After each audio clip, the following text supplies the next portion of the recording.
Amén, hermanos. Vamos a continuar con el culto. Bienvenidos a todos. Que el Señor les bendiga ricamente.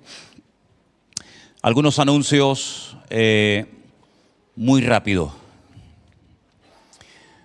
Debido al cambio con el tema de los aforos, que nuevamente otra vez nos están exigiendo que bajemos de una forma considerable la asistencia a los cultos, este domingo nos veremos obligados a reducir mucho la asistencia al culto.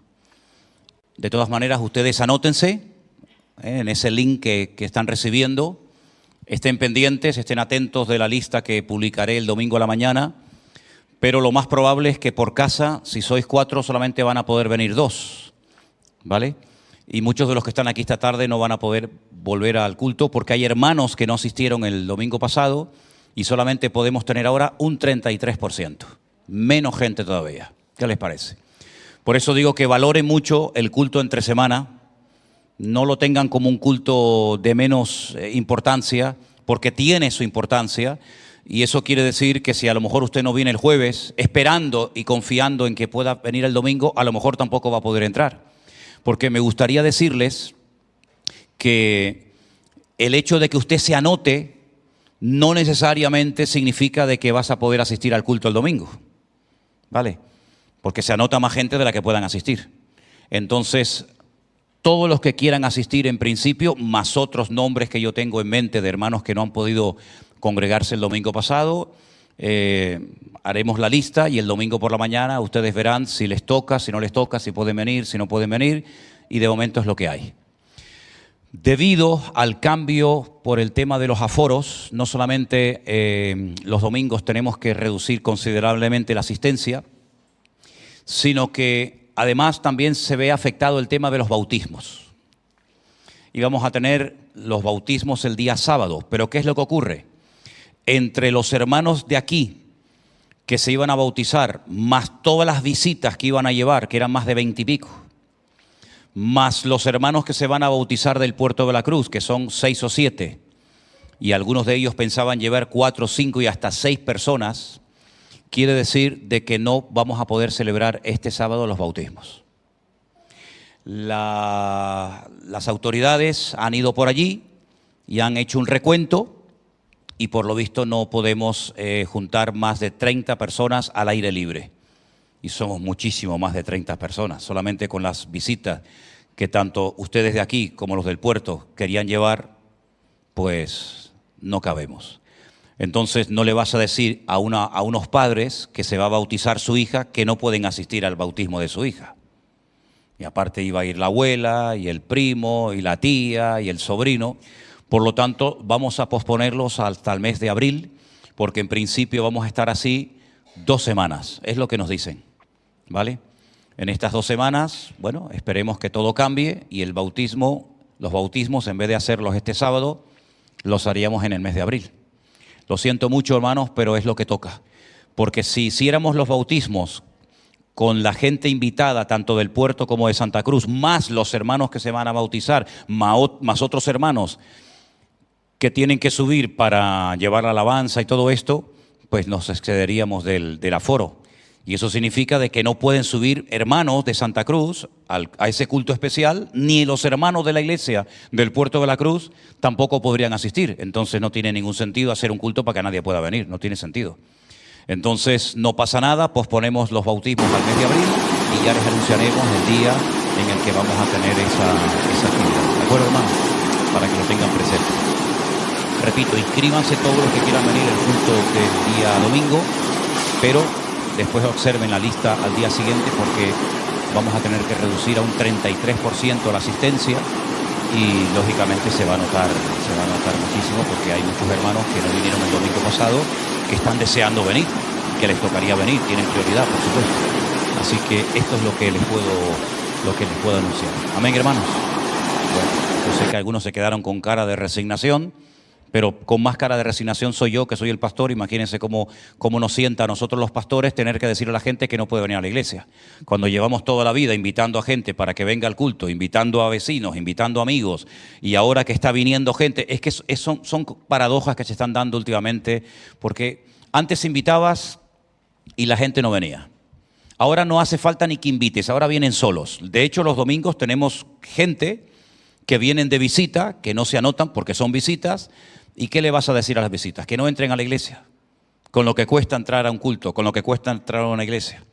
Entonces es una situación muy, muy dura, una situación muy lamentable, pero déjenme que les diga algo, y me consta, hay muchas iglesias que llevan casi un año cerradas. No digo en España, pero tenemos muchísimos hermanos que nos escriben de muchas partes del mundo que llevan un año sin poder asistir a la iglesia. De hecho, la iglesia de mi suegra, Esperanza en Galicia, pues creo que llevaban, si no recuerdo mal, Moy está por ahí arriba, me lo puede, pues 4 meses, ¿no? ¿Sí o no? 4 meses. La iglesia de mi suegra lleva 4 meses cerrada. Todos los cultos los están haciendo online. Así que damos gracias al Señor de que por lo menos nosotros, un grupito, nos podemos juntar. Imagínense decir, hasta dentro de 4 o 5 meses no nos vemos las caras. Vendríamos súper mayores, canosos, no nos reconoceríamos después de 4 o 5 meses, ¿no? Muy bien. Bueno, hermanos, yo les había anunciado el domingo pasado que hoy va a haber algo especial. ¿Qué es lo que va a haber? Un examen. Pero antes de ese examen me gustaría compartir con ustedes algunos textos bíblicos y hablar de ellos. Primero vamos a ir a Juan, Evangelio según San Juan, por favor, capítulo 5. Evangelio de Juan, capítulo 5. Vamos a leer concretamente el versículo 39.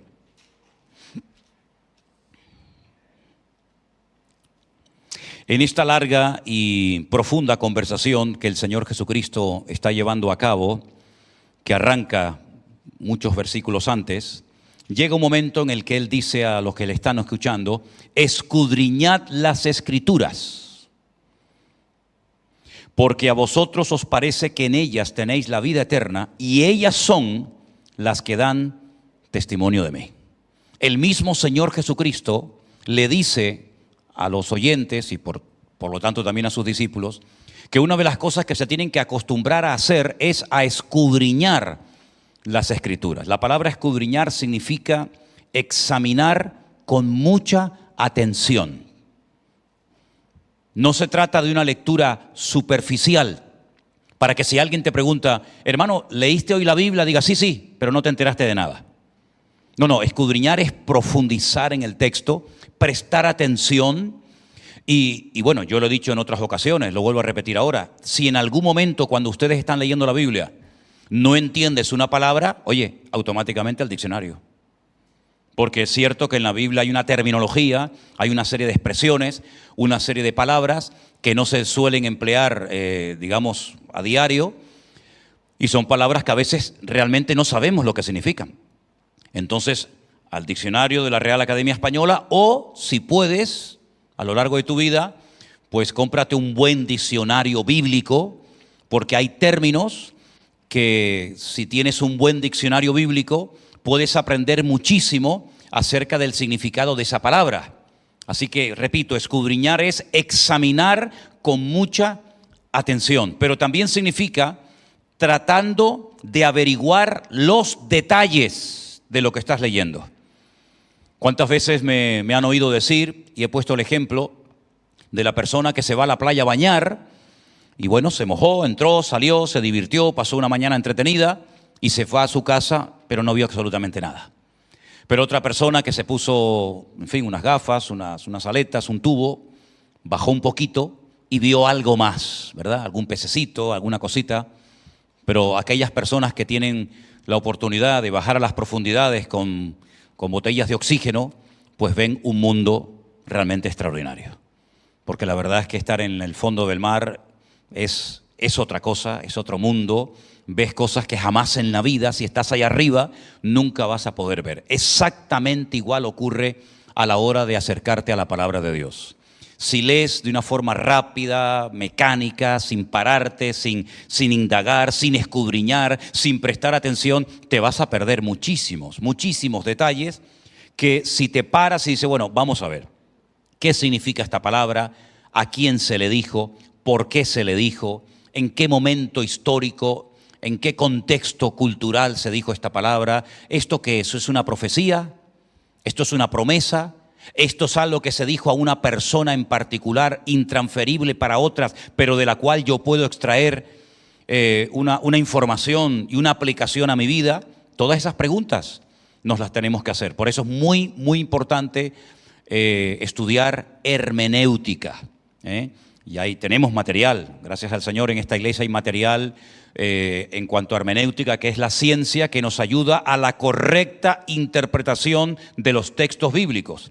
Porque es muy habitual, es muy común que la gente lea la Biblia y que sin preguntarse por qué se dijo esa palabra, por qué se dio ese mandamiento, por qué ocurrió eso, pues se lo apliquen directamente y luego crean una falsa expectativa. Hay hermanos que están creyendo en versículos, creyendo que son promesas y no tienen nada que ver con una promesa, pero ellos han hecho una interpretación muy particular, muy privada, y están sacando el texto fuera del contexto y montan un pretexto, que es lo que se suele decir, ¿no? Por lo tanto, escudriñar es un deber de todos y de cada uno de nosotros. Yo no quisiera preguntar si ya todos los que están aquí presentes y los que están en casa siguiéndonos, ya habéis leído por lo menos una vez en vuestra vida la Biblia completa, de Génesis a Apocalipsis, porque nos llevaríamos muchas sorpresas. Hay creyentes que llevan toda la vida en la iglesia y todavía no han leído toda la Biblia. Todavía no han leído toda la Biblia y llevan toda la vida en la iglesia. Y yo creo que un deber de todos los cristianos, de todos los hijos de Dios, es conocer todo lo que dice la Biblia, todo lo que dice la palabra de Dios. Que no nos suene a chino cuando se habla de un personaje, de un lugar, de un acontecimiento, de un milagro, de lo que sea, sino que para nosotros sea familiar, conocido, ¿verdad? Saber de lo que trata ese pasaje, saber ordenar cronológicamente los acontecimientos. Esto pasa mucho con el tema de escatología, es decir, el estudio de los acontecimientos finales. Sí, la gente ha oído algo de una marca, de una bestia, de un 666, de un falso profeta, de un anticristo, unas trompetas y unas cosas, pero a la hora de poner todo eso en orden no saben poner las cosas en orden. Y entonces, pues, están teniendo una fe un tanto extraña porque están tratando de poner las piezas del rompecabezas, las piezas del puzzle donde no entran, donde no encajan y no les sale el cuadro. No pueden entender el mensaje, ¿no? Por lo tanto, escudriñar es un deber de todos y de cada uno de nosotros, no solamente del pastor, que es el que más tiene que escudriñar la palabra, evidentemente, sino de todos ustedes. Porque todos ustedes tienen exactamente la misma Biblia que yo tengo conmigo aquí en el púlpito en este día. Por lo tanto, la información que yo puedo extraer de la Biblia, tú también la puedes sacar. Solamente es cuestión de que te esfuerces, de que estudies, de que no pierdas el tiempo en cosas que no edifican para nada y que conozcas la palabra de tu Dios, que conozcas la palabra de tu Señor para que de esa manera descubras el corazón de Dios para tu vida. La vida cristiana no es simplemente venir a la iglesia. Yo observo que hay creyentes que su vida cristiana es venir a la iglesia, venir al culto. Y está bien venir a la iglesia, está bien venir al culto, pero hay algo más que eso. Hay algo más que venir a la iglesia. No pueden depender única y exclusivamente ustedes de lo que oyen en el púlpito. Ustedes tienen que ser autodidactas. Personas que escudriñen la palabra, que la estudien, que indaguen, que le pregunten cosas al texto, ¿verdad? Para de esa manera poder disfrutar de la lectura y aplicarla a tu vida y crecer y madurar en el conocimiento del Señor. Amén, hermanos. Bien. Segunda de Timoteo es otro texto también que es muy conocido, pero que yo quisiera leerlo también en esta tarde, porque es un texto que nos da una información acerca de los efectos que produce la palabra de Dios en el lector, en la persona que se acerca a ella. Lo primero que dice el versículo de 2 de Timoteo 3:16 es que toda la escritura es inspirada por Dios. Toda, absolutamente toda la palabra de Dios ha sido inspirada, influenciada, dirigida por el Espíritu Santo. Saben que la Biblia no la escribió un solo hombre, sino casi 40 personas. Esto es una cosa única e irrepetible en la historia. No hay ningún libro que lo hayan escrito 40 personas. La Biblia sí. La Biblia la escribieron más de 40 personas en tiempos diferentes, en idiomas diferentes, ¿verdad? Y eso es un milagro en sí mismo. Bueno, pues toda esa palabra, toda la escritura que tenemos, desde el Génesis hasta el amén del Apocalipsis, ha sido inspirado por Dios. Pero esa palabra, esas escrituras son útiles para enseñarnos a nosotros. Es que hay muchas cosas que tenemos que aprender cada día, ¿sí o no? La palabra te enseña, la palabra redarguye, es decir, te sacude el alma, la conciencia, te corrige, te instruye en justicia. Es decir, los efectos positivos que produce la palabra de Dios en el lector son tremendos. ¿Cuántas veces hemos oído en este tiempo que estamos viviendo, las escamas se me cayeron de los ojos, la luz vino a mi vida, Dios habló a mi corazón cuando me acerqué a su palabra y el Señor me habló a través de ella? Es que es así, hermanos. Es que la palabra a veces cuando la lees dice, lo que he estado haciendo no está bien. Yo creía que estaba bien. Yo pensaba que lo que estaba creyendo, practicando era correcto. Y resulta que cuando te acercas a la palabra de Dios, pues resulta que era al revés, totalmente diferente a lo que te habían enseñado desde pequeño. Porque la palabra de Dios corrige, la palabra de Dios redarguye, la palabra de Dios instruye. Y dice en el versículo 17 que el objetivo de todo eso es a fin de que el hombre de Dios sea perfecto.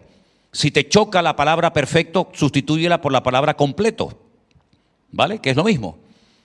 A fin de que la persona que estudia y escudriña las Escrituras sea completo. Que no sepa mucho de una cosa y luego nada de otras, sino que sea completo, ¿verdad? En todas y cada una de las áreas de su vida. Porque la Biblia te ayuda a vivir una vida equilibrada. La Biblia te ayuda a llevar una vida sana. La Biblia te ayuda en tus emociones, en tus recuerdos, en tu presente, en todas y cada una de las áreas de tu vida. El Señor quiere que tengas equilibrio, que seas completo, enteramente preparado para toda buena obra.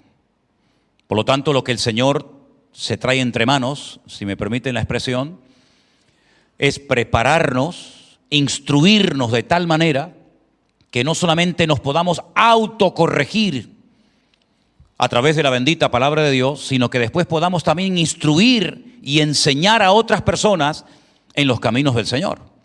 ¿Se acuerdan ustedes? Y hace poco se hablaba de este pasaje bíblico aquí en este púlpito, de aquel hombre etíope, eunuco, funcionario de una reina en Etiopía, que volvía sentado en su carro desde Jerusalén, leyendo al profeta Isaías. ¿Os acordáis del pasaje, verdad? El famoso etíope eunuco. Bueno, pues el hombre iba leyendo, pero no entendía nada. ¿Qué te parece? ¿De qué sirve leer si no entiendes? Y entonces Felipe, aprovechando que leía nada más y nada menos que el capítulo 53 del profeta Isaías, le hace una pregunta y le dice, ¿tú entiendes lo que lees? Interesante pregunta, ¿no? Yo te preguntaría en algún momento, ¿lo que estás leyendo lo entiendes? Y él dice, no entiendo. No sé si el autor está hablando de sí mismo o está hablando de otro. ¿Te das cuenta que si Felipe no lo hubiera ayudado, te das cuenta que si Felipe no se hubiera acercado a ese carro a instruirle, a corregirle, a enseñarle, ese hombre hubiera llegado a Etiopía interpretando la Biblia de una manera equivocada? ¿Te imaginas el error que hubiera cometido? ¿Qué le hubiera dicho a la reina Candace, como así se llamaba, la reina de Etiopía? Oye, mira, he traído un pergamino del profeta Isaías y estoy leyendo un pasaje que significa esto, esto y esto. Y resulta que era todo lo contrario a lo que él está explicando. ¿Cuántas veces ocurre eso, hermanos? ¿Cuántas veces ocurre que una persona cree que lo que estoy haciendo es correcto y resulta que es abominación ante los ojos de Dios? Entonces Felipe se sienta en el carro y le explica, no, mira, esto tiene que ver con esto, con el Mesías, con su sufrimiento, con su resurrección, con su vida. Bueno, lo entendió tan claro, que él mismo sale de él pedir ser bautizado. Felipe no le dijo, oye, ¿qué opinas sobre este tema? Sino que salió del etíope. Aquí hay agua. ¿Qué impide que yo sea bautizado? Y Felipe le dijo, no hay ningún impedimento siempre y cuando creas correctamente en el Señor Jesucristo, que te acabo de hablar de Él y de presentártelo. Y le dijo, creo totalmente. Creo que el Señor Jesucristo es el Mesías, tenía claras las ideas, ya no tenía dudas, ya sabía de quién hablaba el profeta Isaías en el capítulo 53 y entonces automáticamente se bautiza y sigue su camino y dice que nunca más se volvieron a encontrar. Bueno, pues eso es lo que el Señor quiere con todos y cada uno de nosotros, que no solamente tú aprendas, tú corrijas tu rumbo y tu destino, sino que en un momento determinado, cuando te encuentres con alguna persona que quiere agradar a Dios o que tiene dudas o tiene interrogantes en su vida, tú le puedes decir, no, perdona, eso no es así. No, eso no es así. La Biblia dice esto y esto y esto, y lo dice en Mateo, lo dice en Lucas, lo dice en Jeremías, y lo dice en Daniel, y lo dice en Apocalipsis, y entonces tú ya puedes compartir la enseñanza con otras personas, porque de eso se trata, que no solamente tú tengas la bendición y el conocimiento en tu vida, sino que también sepas cómo compartir ese conocimiento, que ese es el gran problema de muchos creyentes, que algunos dicen que saben mucho, pero a la hora de explicarlo, no saben cómo explicarlo. Y ahí entra el pedirle al Señor sabiduría, para que lo que has aprendido lo puedas compartir y el Señor te use para instruir a personas y en un momento determinado, si es su voluntad también, llevarlo a los pies de Cristo y que conozca a Cristo como tú le has conocido hasta el día de hoy. Amén, hermanos. Pues muy bien. Entonces, se me ocurrió el otro día el hacerles un examen a los que están aquí, de tal manera que yo no necesito saber si tú sabes mucho o poco de la Biblia, porque te puedo asegurar que más o menos a estas alturas de mi vida yo sé cómo te veo, yo sé cómo veo al rebaño, a las ovejas, ¿vale? Escuchándote, observándote, cómo opinas, cómo oras, cómo te mueves, te puedo asegurar que más o menos me hago una idea de cómo vas, de cómo estás, ¿vale? Pero este examen, lógicamente, no es para avergonzar ni para humillar a nadie, porque es algo personal, ¿sí? Pero es para que tú te demuestres a ti mismo. Es como las pruebas, ¿no? Las pruebas no son para saber para el Señor saber si le amas, si no le amas, si vas a obedecer. Ya el Señor lo sabe. Es para que tú te pruebes a ti mismo, ¿no?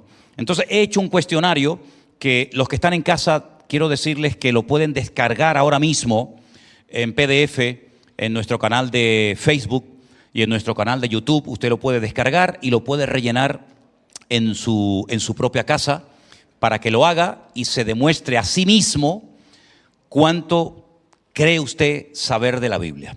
Entonces, aquí tengo los test, los exámenes. Son muy fáciles de responder. Usted lee una pregunta y tiene 3 posibles respuestas: A, B o C.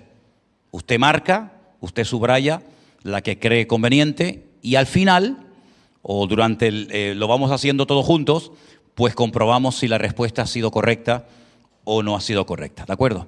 Yo le voy a pedir a un par de hermanos que me ayuden a repartir estos folios. Nuestro hermano Carlos, Rafael, son tan amables. Creo que va a llegar para todos,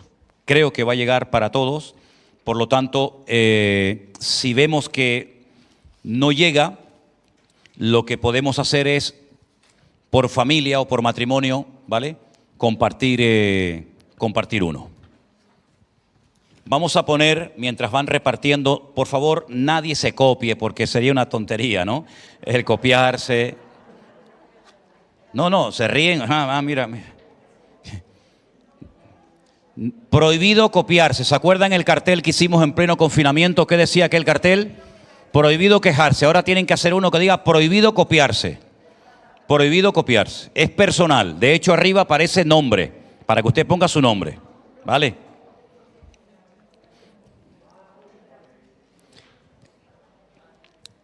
Son un total de 25 preguntas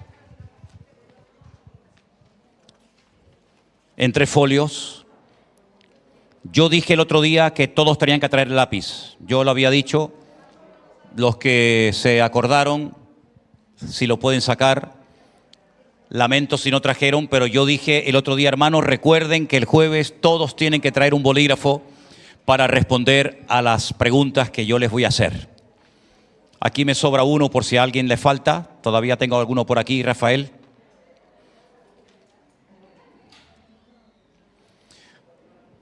Me gustaría que guardáramos todo silencio, por favor. Estamos en pleno culto. Y la primera pregunta, me sobró uno, ¿sí? La primera pregunta la tenemos en la pantalla. ¿A alguien le falta? porque lo que puedo hacer es leer directamente de la pantalla y darle a una persona el que me sobra. Anderson, por favor, si me puedes repartir, allí hay una hermana que le falta uno. Ahí está. Vale, perfecto. Si alguien no tiene, levante su mano. Repito a los que están en casa, por favor, hermanos, hermanas, este cuestionario, esta especie de examen personal, lo pueden descargar en PDF en nuestro canal de Facebook y en nuestro canal de YouTube, para que usted también desde su propia casa pueda hacer este examen y disfrutar de este momento especial. No hace falta que hablen los unos con los otros porque es personal. De hecho, si se pueden separar, mejor que mejor. Sí, ustedes dos. Eso, sí. Gracias. Bueno, no te separes mucho porque es personal, ¿eh? ¿Vale? Es personal. Y la primera pregunta, con 3 posibles respuestas, es ¿cuántos libros tiene la Biblia? A, 39, B, 66, C, 42. Usted tiene que subrayar o poner un círculo al lado de la letra que considera oportuna. Esa sería la primera pregunta. La segunda pregunta, ¿en qué idioma se escribió el Nuevo Testamento? A, en hebreo, B, en arameo o C, en griego. Usted anote, subraye la respuesta que considere. Vuelvo a repetir por si alguien se acaba de incorporar ahora al culto. En Facebook y en YouTube, Centro Evangélico Vida Nueva, usted puede descargarse ahora mismo en PDF este examen, este test personal que estamos realizando esta tarde aquí en nuestra iglesia en Santa Cruz de Tenerife. Tercera pregunta, ¿cómo se llamaba la esposa de Isaac? A, Raquel, B, Rebeca, C, Esther. La esposa de Isaac. Creo que es la cuarta pregunta, ¿verdad? ¿Cuarta? No, ahora voy a la cuarta. Cuarta pregunta, ¿cuántas tribus formaban el reino del norte? ¿Cuántas tribus formaban el reino del norte? No lo confunda con el reino del sur. A, 12, B, 24, C, 25.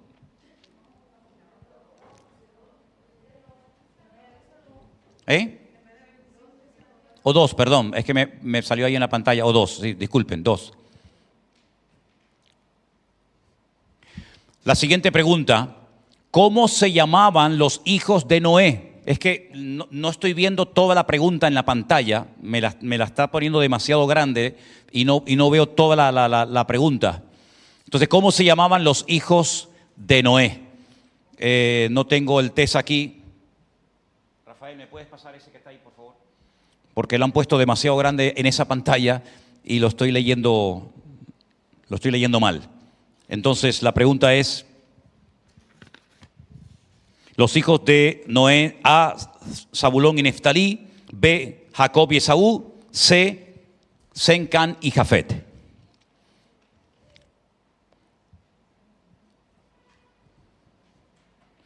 La pregunta número 6, ¿cómo se llamaba el segundo rey de Israel? No el primero, no el tercero, no el cuarto, el segundo. A, Saúl, B, Salomón, C, David. Pregunta número 7. Espero que los que estén en casa estén disfrutando y participando con nosotros de este test que estamos celebrando aquí en directo. 8 menos 10 de la tarde en las Islas Canarias. Pregunta número 7. ¿Quién escribió el libro de Proverbios? A, David, B, Moisés, C, Salomón. Elija usted la respuesta que considere la correcta. Pregunta número 8. ¿Quién fue la madre de Booz? A, Sara, B, Ruth, C, Rahab. Pregunta número 9. ¿Qué profeta fue enviado a Nínive para predicar? A, Jonás, B, Jeremías, C, Ezequiel. Pregunta número 10. ¿A qué profeta le cortaron la cabeza? A. Isaías. B. Malaquías. C. Juan el Bautista. No respondan en alta voz, por favor, es personal, ¿vale? Ok, siguiente pregunta, número 11. ¿Quién escribió el libro de los Hechos? A. Pablo. B. Lucas. C. Pedro. ¿Quién piensa usted que lo escribió? Anote la respuesta correcta. Pregunta número 12. ¿Cuántos años estuvieron cautivos en Babilonia? A. 70. B. 400. C. 12. Fíjese bien antes de responder, Pregunta número 13. ¿Cómo se llamaba la madre de Juan el Bautista? A. María. B. Raquel.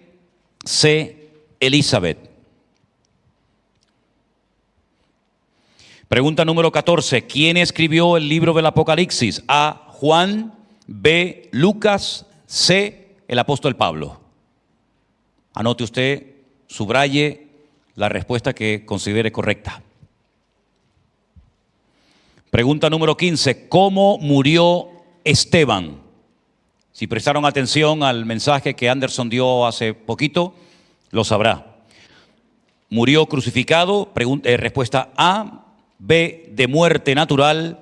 O C. Apedreado. Pregunta número 16. ¿Cuál es el salmo más largo de la Biblia? A. El 150. B. El 119. O C. El 91. ¿Qué tal lo llevan, hermanos? ¿Bien? ¿Creen que van a aprobar? Tenemos 10 viajes gratis a Israel para los que aprueben, con todos los gastos pagados, ida y vuelta, hoteles de 5 estrellas, 4 comidas al día, paseo en camello por el desierto del Negev. Pregunta número 17. ¿Dónde nació el Señor Jesucristo? A. En Jerusalén. B. En Nazaret. C. En Belén de Judea. Pregunta número 18. Seguro que en casa muchos hermanos que nos están viendo en esta tarde en directo están disfrutando mucho. Pregunta número 18. ¿Quién fue el sucesor de Moisés? A. Josué. B. Caleb. C. José. Pregunta número 19. ¿Quién dijo: de oídas te había oído, mas ahora mis ojos te ven? A. Salomón. B. Daniel. C. Job. Pregunta número 20. Nombre de la isla donde pastoreaba Tito. A. Chipre. B. Creta. C. Patmos, la isla de Patmos. Pregunta número 21. ¿Qué profeta amonestó al rey Saúl? A. Samuel. B. Natán. C. Juan el Bautista. Penúltima pregunta, número 22. ¿Cómo se llamaba el marido de Noemí? A. Kelión. B. Elcana. C. Elimelec. Y última pregunta, la 25. ¿Qué reina quiso matar al profeta Elías? A. La reina Basti. B. La reina Esther. O C. La reina Jezabel. Estas eran las 25 preguntas. ¿Alguien? Bueno, me imagino, ¿todas las han contestado todas? ¿Todas las han respondido? ¿Algunas no? Bueno, lo que vamos a hacer ahora a continuación es dar respuesta a las preguntas y usted mismo corrija si ha errado o no ha errado en las preguntas que hemos hecho en esta tarde. La primera pregunta: ¿cuántos libros tiene la Biblia? ¿Qué respondieron ustedes, hermanos? Exactamente, la respuesta correcta era la B. 66 libros. 39 en el Antiguo Testamento y 27 en el Nuevo Testamento. ¿Cuántos respondieron bien a esta pregunta? Muy bien, gloria a Dios. La segunda pregunta, ¿en qué idioma se escribió el Nuevo Testamento? ¿Hebreo, arameo o griego? Griego, exactamente. El griego fue el idioma del Nuevo Testamento. Número 3, ¿cómo se llamaba la esposa de Isaac? ¿Raquel, Rebeca o Esther? ¿Seguro? ¿No era Raquel? A ver, ¿quién respondió Raquel? Pues no, era Rebeca. Era Rebeca. Rebeca, respuesta número B. Raquel, ¿de quién era esposa? De Jacob. De Jacob. Pregunta número 4. ¿Cuántas tribus formaban el reino del norte? ¿2? No, señor. El reino del norte lo formaban... Está mal. Disculpen. Está mal. Era una pregunta trampa. Ahí me equivoqué yo porque puse A 12, B 24, C 2 y la respuesta correcta es 10. 10. Bueno, no se hagan los listos ahora. No se hagan los listos ahora. 10 tribus en el norte se llamaba al reino del norte Israel. 2 tribus al sur que se llamaba el reino de Judá. Aunque era Judá y Benjamín, ¿vale? Disculpen, la pregunta 4 era 10. Pregunta 5, ¿cómo se llamaban los hijos de Noé? Sem, Can y Jafet, exactamente. La respuesta era la C. ¿Cómo se llamaba el segundo rey de Israel? David. ¿Y el primero? ¿Y el tercero? ¿Y el cuarto? Llegan hasta el 3 nada más, ¿no? Bueno, venga, muy bien. Pregunta número 6, ¿cómo se llamaba? Número 7. ¿Quién escribió el libro de Proverbios? ¿Quién? ¿No fue David? Fue Salomón, exactamente. Salomón.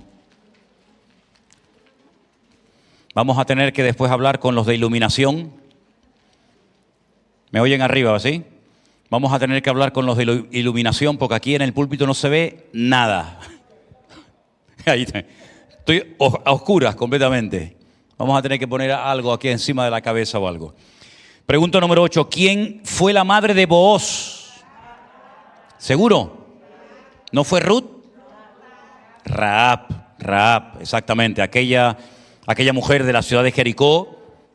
Y Booz se casó con Ruth, pero su madre se llamaba Rahab, exactamente. La 9. ¿Qué profeta fue enviado a predicar a Nínive? El profeta Jonás, exactamente. Respuesta número A. ¿A qué profeta le cortaron la cabeza? ¿A Isaías, a Malaquías o a Juan el Bautista? A Juan el Bautista, así es. ¿Quién escribió el libro de los Hechos? Pregunta 11. ¿Alguien contestó otra cosa? ¿Tú qué contestaste?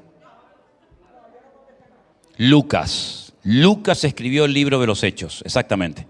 Pregunta número 12. ¿Cuántos años estuvieron cautivos en Babilonia? 70. El 400, ¿qué tiene que ver? Con el tiempo que estuvieron en Egipto, pero 70 estuvieron cautivos en Babilonia. Muy bien. Pregunta número 13. A ver qué dicen los que están en casa. Mañana, seguramente por la mañana me mandarán un montón de mensajes y de fotografías. Yo lo hice, este es mi examen. Ya verás, mañana va a haber fotografías para parar un tren. ¿Cómo se llamaba la madre de Juan el Bautista? Elizabeth. Muy bien, Elizabeth. ¿Quién escribió el libro del Apocalipsis? Pregunta 14. Juan, exactamente. El apóstol Juan. Pregunta 15. ¿Cómo murió Esteban? Apedreado. Muy bien. ¿Alguien puso otra respuesta? ¿No? Muy bien. Vamos a la pregunta número 16. ¿Cuál es el salmo más largo de la Biblia? ¿No era el 150? No. No, el más chiquito es el 117. Y el más largo el 119. Muy bien. Pregunta 17. ¿Dónde nació el Señor Jesucristo? ¿En Jerusalén, en Nazaret o en Belén? ¿Seguro? En Belén de Judea. Se crió en Nazaret, pero nació en Belén de Judea. ¿Quién fue el sucesor de Moisés? Josué, exactamente. No fue ni José ni Caleb, sino respuesta A, Josué. Pregunta 19. ¿Quién dijo? A ver, ¿quién contestó a esta pregunta? De oídas te había oído, mas ahora mis ojos te ven. Job, exactamente. Al final del libro, en el último capítulo, allí aparece esta hermosa frase. De oídas te había oído, Señor, mas ahora mis ojos te ven. Pregunta número 20. Nombre de la isla donde pastoreaba Tito. Chipre, Creta. Había 3 opciones, Chipre, Creta o Patmos. A ver, Creta. Pastoreaba en Creta. A los cretinos, perdón, a los cretenses. A los cretenses. Respuesta número o letra B. Pregunta número 21. ¿Qué profeta amonestó al rey Saúl? Samuel. Natán, ¿a quién amonestó? A David. ¿Y Juan el Bautista? A Herodes, exactamente. Pregunta número 22. ¿Cómo se llamaba el marido de Noemí? Kelión no. ¿Elcana o Elimelec? A ver, ¿quiénes respondieron? Por ejemplo, Kelión. Kelión y Malión eran los hijos de Elcana y de Noemí, exactamente. Pero en este caso la respuesta era Elcana o Elimelec. Vamos a comprobarla en el libro de Ruth. Vamos al capítulo 1 de Ruth, primer capítulo del libro de Ruth, para que se queden tranquilos. Y ahí van a comprobar la respuesta. Alguien busque Ruth capítulo 1, por favor. Los primeros versículos, ¿quién lo tiene? Ruth capítulo 1. Elena, ¿tienes tu Biblia a mano? ¿Algún hermano? Rafael. Ruth capítulo 1. ¿Qué dice? Elimelec. Elimelec y Noemí tuvieron a Kelión y a Malión. Eso es, muy bien. Y tenemos la última pregunta. ¿Qué reina quiso matar al profeta Elías? Jezabel. La reina Basti fue la anterior a la reina Esther, pero la perversa Jezabel fue la que le puso precio a la cabeza del profeta Elías. Bueno, hermanos, pues, ¿cuántos han aprobado? Solamente tenemos 10 billetes. ¿Cómo hacemos? Gloria a Dios. Es muy, muy importante, queridos hermanos, que ustedes sean estudiantes fieles y constantes de la Biblia, para que conozcan la palabra del Señor, para que cuando se predique de cualquier tema, de cualquier personaje, de cualquier persona, ustedes puedan disfrutar y puedan entender el mensaje que se está dando en ese momento.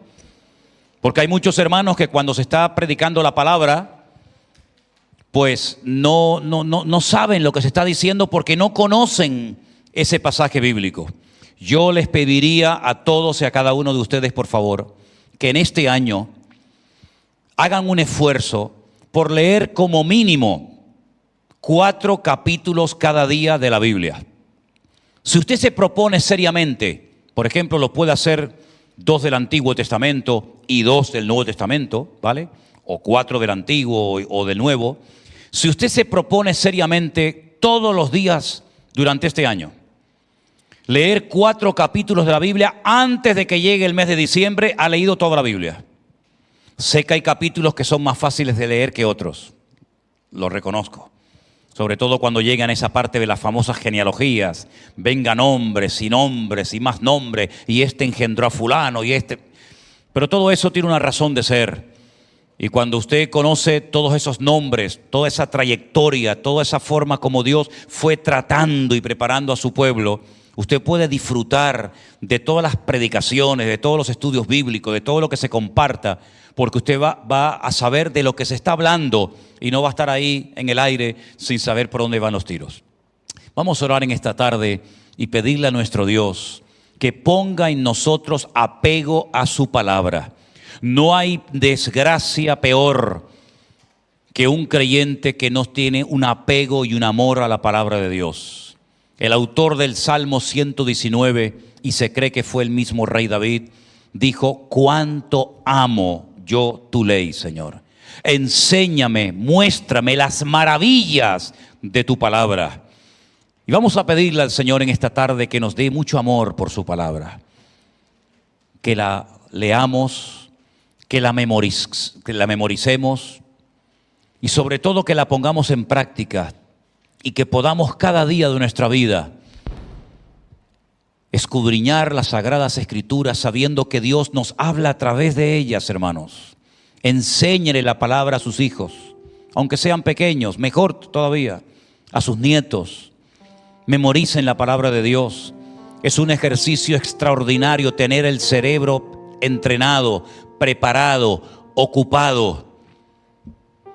La palabra de Dios es comparada con muchas cosas, con un pan que alimenta el alma, con un martillo que golpea la roca, con una espada, la espada del Espíritu, que nos ayuda a desbaratar todos los dardos de fuego del maligno y sus maquinaciones, juntamente con otras partes de la armadura. Señor, en esta tarde te damos gracias porque tú nos has dado un regalo maravilloso, Señor. Tenemos el cuadro completo, no falta nada, no sobra nada. Tu palabra es perfecta y maravillosa. Cuánto la amamos, cuánto anhelamos leerla, estudiarla cada día de nuestra vida. Señor, que en nuestras vidas el amor a tu palabra, el apego a tus sagradas escrituras sea algo normal y natural en cada uno de nosotros. Ayúdanos, Señor, a dedicar cada día tiempo a leerla, a memorizarla, a compartirla, porque conociendo tu palabra te conoceremos a ti, Señor. Y te damos gracias porque tu palabra es viva, es eficaz, y tú mismo dijiste de ella que el cielo y la tierra pasarán, pero tu palabra siempre, por la eternidad, permanecerá.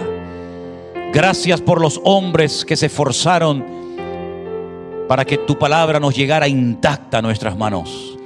Gracias por los hombres que dieron su vida en este país y en otros, para que la palabra de Dios llegara a todos los rincones de la tierra y a través de ella pudiéramos conocer la verdad, verdad que nos hace libres. Señor, en esta tarde te damos gracias por este tiempo que hemos podido pasar y pedimos, Señor, que sigas obrando en nuestras vidas a través de tu hermosa y preciosa palabra, en el bendito nombre de Cristo Jesús. Amén. Todo está en las manos del Señor, pero yo lo único que digo es que nosotros no podemos depender de los hombres, sino depender solamente del Señor. Hay gente que pone la confianza en los gobiernos. Bueno, ahora ya verás que estos que entran van a arreglar todo lo que el otro no arregló y ya verás que no sé qué. Mire, hermano, ¿qué quiere que le diga? Nuestra confianza está en el Señor. La Biblia llama bienaventurado al hombre que pone su confianza en el Señor. Estamos viendo que el único que no falla y el único que es fiel y el único que sabe hacer bien las cosas es nuestro Dios. Los hombres ahí están que se pelean, que se van, que entran, que sí, que te apoyo, que no te apoyo, que me abstengo, que no sé qué, que no sé cuánto. Y uno ve en lo natural, yo siempre cuántas veces lo he dicho, uno ve en lo natural el reflejo de cómo están las vidas de esa gente. Espiritualmente están destrozados. La inmensa mayoría de los que están ahí tratando de ponerse de acuerdo para hacer algo a favor de este país, la inmensa mayoría son ateos. Y lo han dicho. No, que no creen en Dios, que son ateos, que Dios es una cosa para la familia, pero que eso no tiene nada que ver. Y así vas. Si el hombre buscara a Dios, si todos esos que no saben lo que hacer dijeran, vamos a ver, Rajoy, el del PSOE, el Coleta, el otro y el otro, dijeran, vamos a ver, vamos a hacer 3 días de oración y ayuno a nivel nacional. Y tú ves a todos los políticos en el Congreso, 3 días en la Moncloa sin salir, orando, leyendo la Biblia y buscando del Señor, humillándose delante de Dios. Qué diferente sería todo, ¿eh? Madre mía, cuántas bendiciones y cosas hermosas podrían salir de un encuentro así, pero no lo van a hacer, no lo van a hacer, ¿verdad? Entonces dice la Biblia que son ciegos que intentan guiar a otros ciegos, y dice la Biblia que si 2 ciegos se juntan, los 2 van a caer en el mismo hoyo, porque los 2 están ciegos, ¿eh? Así que buscamos a Dios, confiamos en el Señor, en su promesa y en su palabra. y todo lo que los hombres tengan que arreglar, que lo arreglen ellos, pero nuestra confianza está en el Señor. Amén, hermanos. Bendito sea Dios. Sabemos que el año pasado pasó algo tremendo, miles y miles de personas mayores, ya jubiladas, que tenían sus ahorros de toda la vida ahí metidos en el banco ya para retirarse y tener una jubilación tranquila. Resulta que desapareció el dinero y se esfumaron todos los sueños y la tranquilidad. La falsa tranquilidad que produce el dinero, porque no cabe la menor duda de que cuando uno tiene dinero y te sobra, pues en un momento determinado pues puedes tener una tranquilidad, ¿no? Decir, oye, pues tengo un dinerito y tal, y qué mal se pasa y qué mal cuando una persona ha ahorrado toda su vida y de repente los hombres se quedan con todos tus ahorros. Pero ahí hay una lección de que donde tenemos que hacernos tesoros es en el reino de Dios, porque los tesoros de la tierra se fuman, los tesoros de la tierra se volatilizan, son como neblina. Hoy los tiene y mañana no los tiene. ¿Cuántas personas en este país hace 3, 4, 5 años atrás tenían trabajo, coches, casas, viajaban, compraban y no sé qué? Y hoy en día están arruinados. No es que no tengan dinero, es que están arruinados con a veces hasta miles y millones de euros de deuda. Y uno dice, al final resulta que los que tenían tanto están peor que los que toda la vida hemos dependido el día a día del Señor. Porque yo he hablado con gente que ha tenido mucho dinero y están deprimidos, amargados, escondidos, en fin, lo han perdido todo. Y cuando uno ha estado arriba y de repente te lo quitan todo, no sabe adaptarse después a una vida, digamos, a una vida normal. En estos días estaba leyendo un libro, o uno de los libros que estoy leyendo, y en uno de ellos decía que en los tiempos de la Biblia, ya lo dije una vez, en los tiempos de la Biblia se vivía el día a día. Eso ya hoy en día prácticamente no existe. En algunos países sí, pero aquí, por ejemplo, la gente quiere tener, digamos, el mes arregladito, ¿no? Tengo para pagar el mes de la hipoteca o el mes del alquiler. Ya están tranquilos. Y tengo el mes solucionado. Y en la Biblia no se vivía así. En la Biblia se vivía el día a día. Basta a cada día su propio afán, su propio mal. Y el pan nuestro de cada día. Así se vivía en el tiempo de la Biblia. Entonces, si nosotros dependemos día a día del Señor, no vamos a estar agobiados, porque mira, se dice, yo es que faltan todavía 20 días para terminar el mes. Pero no lo mires así, vive el día a día y el Señor te va a sorprender y te va a proveer el alimento, la comida, lo que sea necesario para el día a día. Y también leía en ese libro algo que me llamó mucho la atención. Yo no digo que tengamos que volver a eso, pero dicen que en los tiempos de la Biblia la gente comía 2 veces al día. Y yo digo, qué curioso, ¿no? Yo creo que todos comemos de más. Es decir, si nosotros ahora mismo nos quedáramos 15 días sin comer, seguro que nadie se moría. Hombre, fatiga tendríamos todo, a ver si me entiendes. Pero seguro que con todos los michelines y con toda la grasa y con todo lo que llevamos dentro, pues en la Biblia se comía 2 veces al día y estaban contentos. Sin embargo, hoy en día, mínimo, 3, y como tengas chicos jóvenes, pues 4 o 5, ¿eh? Y como estés aburrido en casa, venga, y hay gente que cuando están ansiosos y están nerviosos les da por comer. ¿Qué te parece, amigo? Y a otros les da por comprar, y a otros les da por cualquier otra cosa. Qué diferente es la vida de un cristiano, amén, hermanos. Qué diferente tiene que ser nuestra vida, en medio de todo este caos y en medio de todo este lío. En fin, hermanos, hoy comencé a leer otra vez el precioso y maravilloso libro del Apocalipsis. Quiero llevarles a él, está en el último libro de la Biblia. La palabra Apocalipsis es una palabra griega, no es una palabra española, aunque se emplea para películas y para títulos de novelas de Hollywood y todo esto. Pero la palabra Apocalipsis es una palabra griega que significa revelación, algo oculto que se da a conocer. En los tiempos de la Biblia, revelación era algo que no se podía ver, pero que había un momento en el que Dios permitía que se pudiera ver o entender pues lo que estaba oculto a los ojos naturales. Por ejemplo, cuando se cogían los rollos, no eran libros, sino eran pergaminos, eran rollos, y cuando se abrían los rollos, ese acto de desenrollar el rollo, el pergamino para leerlo, a ese acto se le llamaba revelar, porque era algo que estaba oculto, no era como hoy en día. Yo veo que muchos de ustedes, y espero que todos, tengan su Biblia particular. Entonces lo que yo voy a leer hoy, usted en su casa lo puede leer cuando quiera, porque hoy en día todos tenemos Biblia.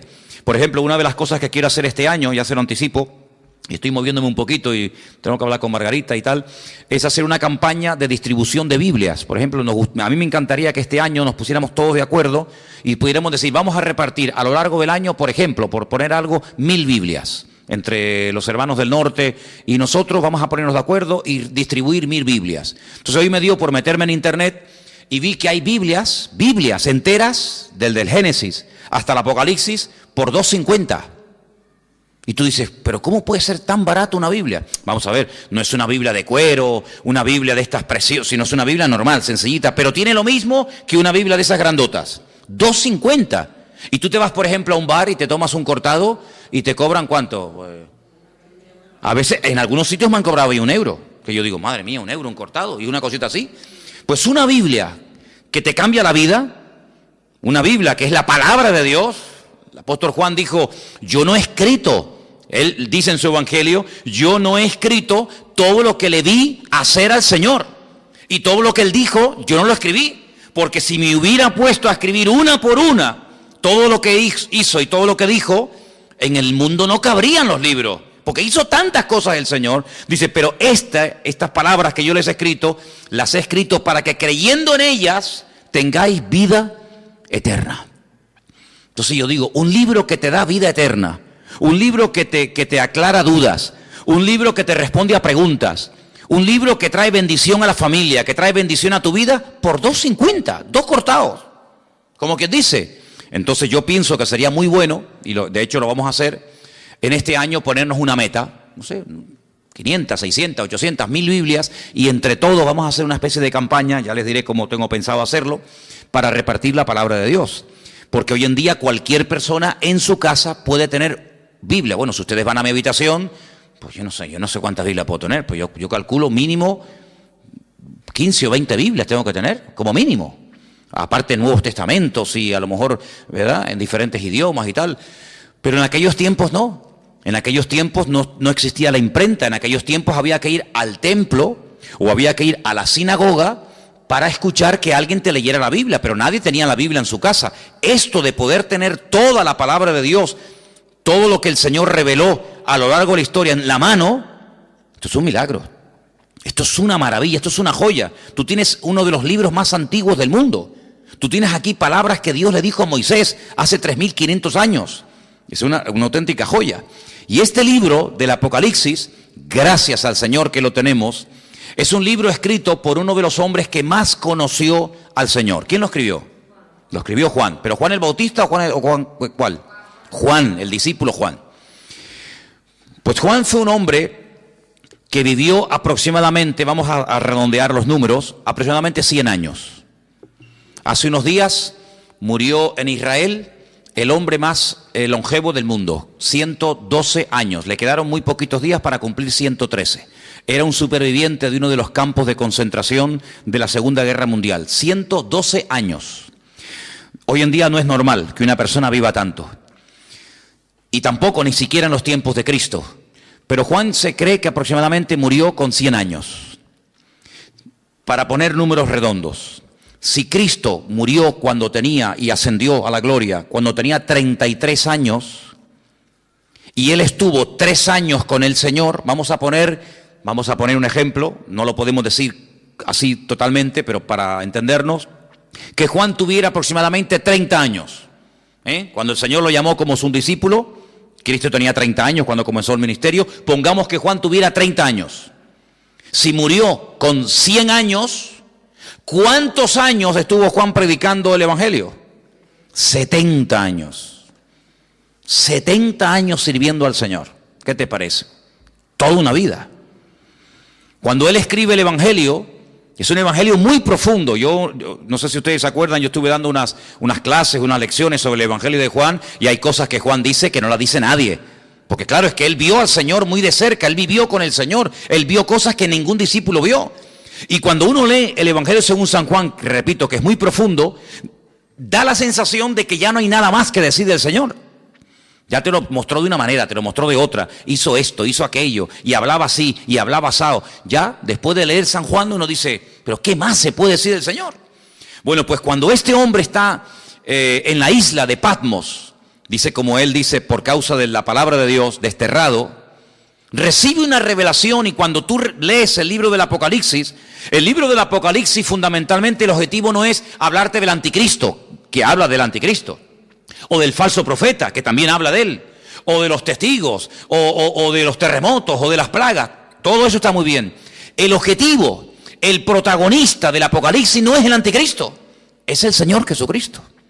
Y Juan presenta y nos cuenta cosas de Jesucristo que si no hubiéramos leído nunca, si no tuviéramos en nuestras Biblias el libro del Apocalipsis, nunca sabríamos del Señor.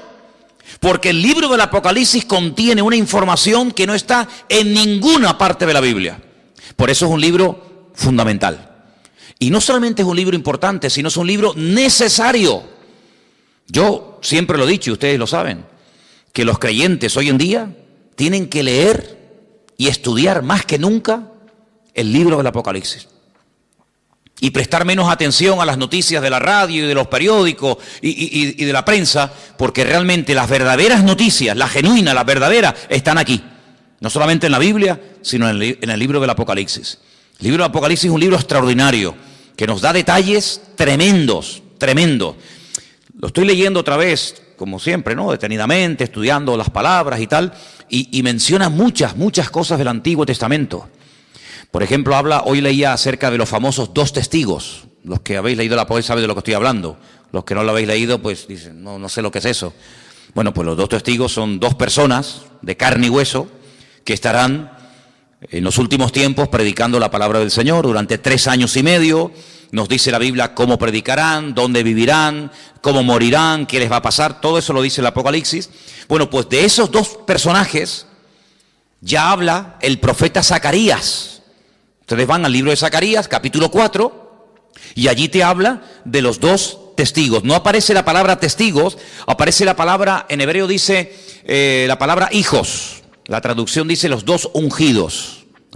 Y habla acerca del aceite de oliva. Sabéis que el aceite de oliva se utilizaba mucho en los tiempos de la Biblia, no solamente para cocinar, no solamente para sanar heridas, era un bálsamo, sino que también se utilizaba un aceite especial, no cualquier aceite, un aceite especial que se hacía para derramarlo sobre la cabeza de los reyes o de los profetas o de otros personajes cuando se les quería públicamente presentar como un juez, como un rey, como una persona importante, y se le llamaba ungido. La palabra ungido, Mashiach, ¿qué es? Ungido.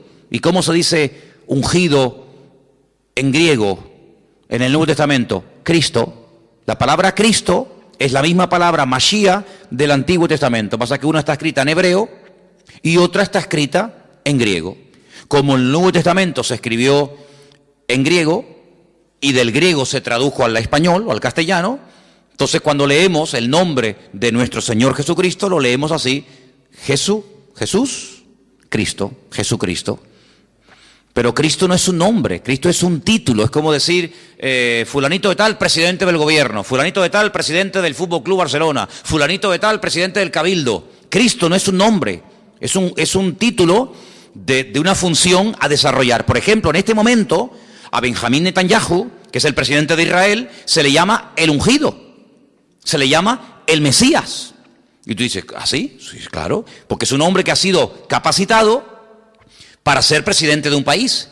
Entonces, la palabra Mesías, la palabra Cristo, la palabra ungido, nos habla acerca de un cargo, no de un nombre. Jesús se llamaba Yeshua, porque él no era griego, él era judío, y él se llamaba Yeshua. ¿Cómo se dice Yeshua en griego? Jesús. Entonces, son las mismas palabras, pero cambiando, digamos, el nombre, la pronunciación. Juan recibe una revelación de él, dice en el capítulo 1, la revelación de Jesucristo. No es la revelación del falso profeta o del anticristo, no, es la revelación de Jesucristo. Si quieres conocer mucho de Cristo, tienes que leer los evangelios, Mateo, Marcos, Lucas y Juan, pero también el Apocalipsis. Y dice, esta revelación de Jesucristo, Dios se la dio para manifestar a sus siervos las cosas que deben de suceder pronto. Y la declaró enviándola por medio de su ángel a su siervo Juan. Juan, cuando escribió este libro, dice que lo que él estaba escribiendo iba a suceder pronto. ¿Y cuándo escribió Juan este libro? En el siglo I. Y en el siglo I, cuando él está escribiendo, dice, lo que yo estoy escribiendo ahora, prepárense que esto se va a producir pronto. Pues si eso lo dijo en el siglo I, ahora en el siglo XXI, estamos más cerca que nunca de los acontecimientos finales, ¿sí o no? Es interesante, ¿verdad? Dice que ha dado testimonio de la palabra de Dios y del testimonio de Jesucristo y de todas las cosas que ha visto. Y ahora fíjate, es uno de los pocos libros, o prácticamente el único libro de la Biblia, que contiene una bienaventuranza para el que lo lee. La Biblia no dice, bienaventurado el que lee el libro del Génesis. Es una bendición leer el Génesis, ¿verdad? O bienaventurado el que lee el libro de Romanos. No, pero el Apocalipsis sí. Dice, bienaventurado el que lee. Los que oyen las palabras de esta profecía y guardan las cosas que en ellas están escritas, porque el tiempo está cerca. Es decir, que por leer el libro usted ya es bienaventurado. Por escuchar, por oír las palabras de este libro, usted ya es bienaventurado. Y si encima de leerlo, y si encima de oírlo, además usted lo cumple y lo guarda, triplemente bienaventurado. ¿Qué significa la palabra bienaventurado? Viene de una palabra hebrea que significa, o es ashrei, que significa rico. La palabra rico está entroncada con la palabra bienaventurado. Un bienaventurado, espiritualmente hablando, según el concepto bíblico, es una persona rica, espiritualmente hablando. La riqueza bíblica, espiritual, no tiene nada que ver con la riqueza material, ¿vale? Hay personas en la Biblia que no eran ricos materialmente hablando, pero espiritualmente hablando eran multimillonarios. Y hay personas tremendamente ricas en la Biblia que la Biblia dice que eran unos necios. Así que la riqueza material muchas veces no tiene nada que ver con la riqueza espiritual. A veces la gente dice, ay, mira, no tiene mucha fe porque no tiene dinero. Como si la fe se midiera por el dinero. Cuando yo siempre he dicho que es más difícil, mucho más difícil, vivir con poco que vivir con demasiado. ¿Sí o no? Si yo le doy a usted todos los meses 10.000 euros, que no los tengo, a ver si me entiende, pero si yo le diera a usted, o le dieran a usted 10.000 euros, ¿sería muy difícil la vida para ti? Uy, ¿ahora qué compro? ¿Compro el jabón más barato o el más caro? ¿Compro el champú que está muy rico o compro el más baratito? No habría problema, porque cualquier persona, pienso que en un día, media hora, se adaptaría a vivir con 10.000 euros por mes. ¿Sí o no? Sin ningún problema. Pero si a usted le dan todos los meses 200 euros, entonces sí hay que hacer numeritos, Yo creo que a la ministra, a la persona que nombre ministro de Economía, tendrían que nombrar en este país a un ama de casa. No a un político de estos que le van a dar 10.000 euros por mes. Eso lo hace cualquiera, no. Tendrían que nombrar a una ama de casa, una mujer que tiene un sueldo pequeñito, que saca a los hijos adelante. Yo nombraría de ministra de Finanzas o de Economía en este país a una ama de casa, porque esas sí que saben administrar el dinero. Esas sí que saben que el marido le da tanto dinero y le llega. Esos son. Aquí hay un montón de ministras de Economía y pasa que no las reconocen, ¿no? Bueno, pues Juan está allí en la isla de Patmos y uno dice, bueno, ¿y qué hacía allí Juan? Si Juan vivía en Éfeso. Ustedes saben que cuando el Señor Jesucristo estaba en la cruz, le dijo a Juan que se encargara de su madre, porque Cristo iba a morir, y entonces María, según la tradición cuenta, pues resulta de que se fue a vivir con Éfeso y allí estuvo con el apóstol Juan. Pero Juan fue el único discípulo que murió de muerte natural, porque Cristo tenía 12 discípulos, uno se ahorcó, ¿sabéis, no? ¿Quién fue? Judas se ahorcó, se quitó la vida. Los otros murieron como mártires, unos crucificados, unos quemados, etcétera. Pero Juan, fue el único que murió de muerte natural. Y no es porque no quisieran matarlo, sino porque todo lo que hacían para matarlo no salía bien. Entonces los romanos decidieron ya tirarlo en la isla de Patmos, que la isla de Patmos es como la isla de Lobos, una isla de piedra, sin agua, sin nada. Allí lo botaron como un perro para que se muera de hambre. Dice que había unas canteras que mandaban a los presos a trabajos forzados y al que mandaban a Patmos de allí no volvía. Es como el que mandaban, yo que sé, antiguamente a las Guayanas, los franceses y toda aquella cosa, ¿no? Sin embargo, fue allí donde el Señor se le presentó y donde el Señor le dio un mensaje para todas las congregaciones de Asia Menor. ¿Asia Menor qué es en la Biblia? Cuando se dice de Asia Menor era Turquía, hermano. Ese país que está medio en Asia, medio en Europa. Un país que tiene más de 90 y pico millones de habitantes, un país musulmán. Allí en Turquía era donde estaban las famosas 7 iglesias del Apocalipsis, Éfeso, Esmirna, Pérgamo, Tiatira, la Odisea, Sardis. Entonces vamos a leer en el versículo 4, porque dice: Juan, a las 7 iglesias que están en Asia, gracia y paz a vosotros, del que es, del que era y del que ha de venir, y de los 7 espíritus que están delante de su trono, y de Jesucristo, testigo fiel, primogénito de los muertos, el soberano de los reyes de la tierra, al que nos amó y nos lavó de nuestros pecados con su sangre, y nos hizo reyes y sacerdotes para Dios su Padre. A Él sea la gloria e imperio por los siglos de los siglos. Amén.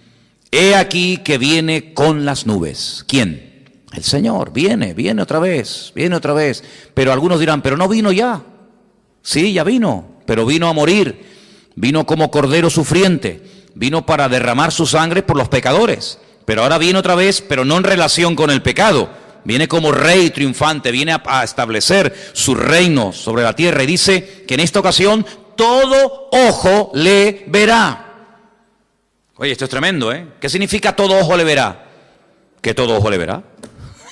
Que todo el mundo le va a ver cuando venga. En la primera venida no todo el mundo lo vio. Muchos no se enteraron. Por ejemplo, los judíos que vivían en Roma, cuando nació el Señor Jesucristo en Israel, no sabían que había nacido el Mesías. ¿Cómo se enteraron? Por los predicadores, por los misioneros, por los apóstoles, por los discípulos que iban a una sinagoga en Roma, en Corinto, en Éfeso, en donde fuera, y decían: venimos a decirles que nuestro Mesías, del cual habló Isaías, Jeremías, Daniel, etcétera, etcétera, ha nacido. No me digas. Sí, ha nacido. Claro, no había radio, no había internet, no había televisión, no había nada. ¿Cómo se enteraba la gente?